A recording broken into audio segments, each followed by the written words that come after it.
চিন্তা করতে করতে হঠাৎ করে আমার মাথায় আসলো, আমি তো একটা জার্নি শুরু করছিলাম, সেটাকে ছেড়ে দিলাম কেন? আর সেই জার্নিটা ছিল ভিডিও তৈরি করা।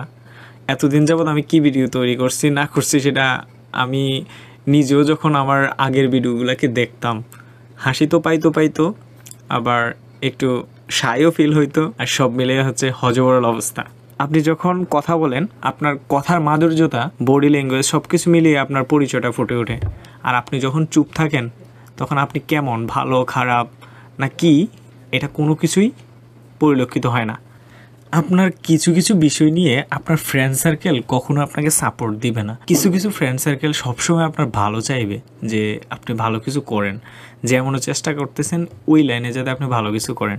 তবে যেই ফ্রেন্ড সার্কেলগুলো আপনাকে নিয়ে বিভিন্ন ক্ষেত্রে মজা মস্করা করব, ওইটাকে ওনাদেরকে ওনাদের হালে ছাইড়া দিয়েন, যেটা আমি করতে যাচ্ছি। আমি অনেক দিন যাবৎ সোশ্যাল মিডিয়া, ইউটিউব অনেকগুলো বিষয় থেকে অনেক দূরে ছিলাম।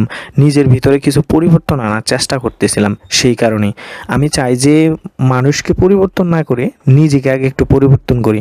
আমরা সবাই না সবসময় অন্যকে পরিবর্তন করার চেষ্টা করি, অন্যকে খুশি করার চেষ্টা করি।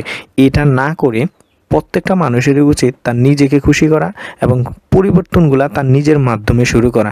এবং আপনার পরিবর্তনগুলো দেখে কেউ যদি অনুপ্রাণিত হয়ে নিজেকে পরিবর্তন করতে চায়, তাহলে তো সেটা গুড লাক। স্পেসিফিক কাউকে কোনো জ্ঞান দিতে গেলে সে সেটা নিবে না।